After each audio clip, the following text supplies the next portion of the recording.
हिंदू मुसलमान के मुद्दे की कड़ी में एक नई बहस शुरू हो गई और ये बहस संघ प्रमुख मोहन भागवत के बयान से शुरू हुई, जिसमें मूल में धर्म के साथ साथ जाति की भी बात है। भागवत ने इस बयान का हर कोई अपने हिसाब से उनके बयान का मतलब निकाल रहा है। कोई उनके बयान को मजबूती तो कोई समाज की सच्चाई बता रहा है।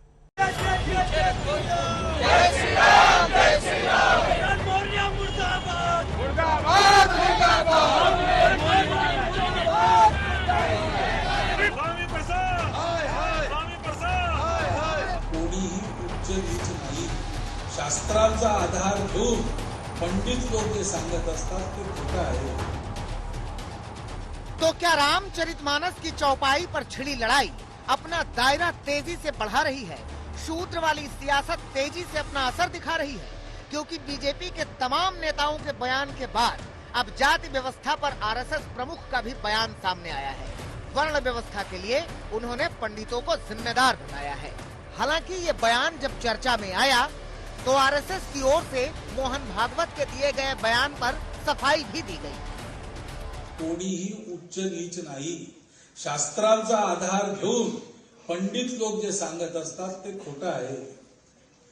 जाती जातीच्या श्रेष्ठत्वाच्या कल्पनेमध्ये उच्च नीचतेच्या भोवऱ्यात अडकून आपण भ्रमिष्ट झालो। हा भ्रम दूर करायचा आहे। आपलं ज्ञान आहे, आपली परंपरा आहे, ते हे सांगत नाही, हे सांगितलं पाहिजे समाजाला। रविवार को संत रविदास की जयंती के मौके पर दिए गए मोहन भागवत के इस बयान का हर कोई अपने हिसाब से मतलब निकाल रहा है। कोई उनके बयान को मजबूरी तो कोई समाज की सच्चाई बता रहा है। भले ही उनका बयान किसी मजबूरी का हो, लेकिन सच सच होता है, सच सामने आ गया। रामचरितमानस विवाद को यूपी में उठाने वाले, इस बहाने सूबे में जाति वाली सियासत को बढ़ाने वाले भागवत के बयान को अपनी जीत के तौर पर देख रहे हैं। संघ प्रमुख के बयान के बाद फिर से रामचरितमानस पर प्रतिबंध की मांग कर रहे हैं। आरएसएस प्रमुख भागवत जी ने कह करके स्पष्ट कर दिया कि जातियां पंडितों ने बनाई है, ये किसी दैवी शक्ति ने नहीं बनाई है। तो इसलिए अब इस पर बहस के साथ साथ धर्माचार्यों को विचार मंथन करने की आवश्यकता है और धर्म के नाम पर यदि कहीं भी किसी भी तथाकथित धार्मिक पुस्तक में अपमानजनक टिप्पणी है, प्रताड़ित किए जाने, नीच कहे जाने, अधम कहे जाने की बात लिखी गई है, तो उसको संशोधित किया जाना चाहिए या प्रतिबंधित किया जाना चाहिए। समाजवादी पार्टी के नेता इस मुद्दे को आगे बढ़ा रहे हैं। स्वामी प्रसाद मौर्य के बयान के बाद बार बार रामचरितमानस पर सवाल उठा रहे हैं। मैं नहीं मानती। और रही बात यह कि किसी भी शब्द को या किसी भी धारणा को सबसे पहले आत्मा से और मानस पटल से हटाना जरूरी है। किताबों में वो लिखे हैं या नहीं लिखे हैं, अगर आप हटा भी दें तो वो जो उस भावना के तहत जिनके साथ शोषण हो रहा है उनका शोषण खत्म नहीं हो जाता। तो इम्पोर्टेंट ये है कि उस भावना को इतना बड़ा आंदोलन बनाया जाए और उस भावना को लोगों के दिमाग से निकालना जरूरी है।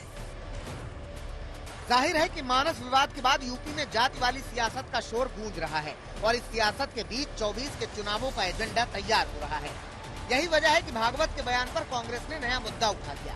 मोहन भागवत के बयान को ब्राह्मणों को टारगेट करने वाला बता दिया।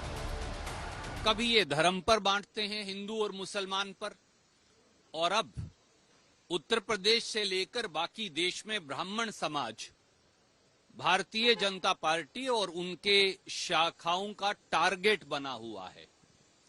आप जाति के आधार पर समाज को क्यों बांट रहे हैं? उधर मोहन भागवत के बयान से हिंदू धर्म गुरुओं की राय भी अलग आ रही है। कोई बयान से असहमति जता रहा है तो कोई वर्ण व्यवस्था को ईश्वरीय बता रहा है।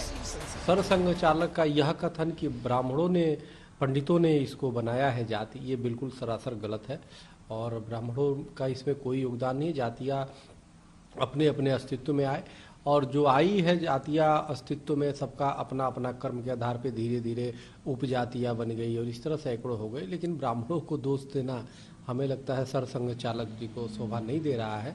और जो क्रिएटर है उसने अकेले सिर्फ मानव को नहीं बनाया है, जल के नियम अलग हैं, आकाश के नियम अलग हैं, ब्रह्मांड के नियम अलग हैं।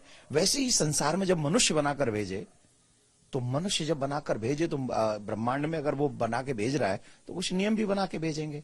उसके लिए वेद गवाह हैं, आप वेद पढ़िए। रामचरितमानस को लेकर यूपी में जाति वाली लड़ाई छिड़ी है।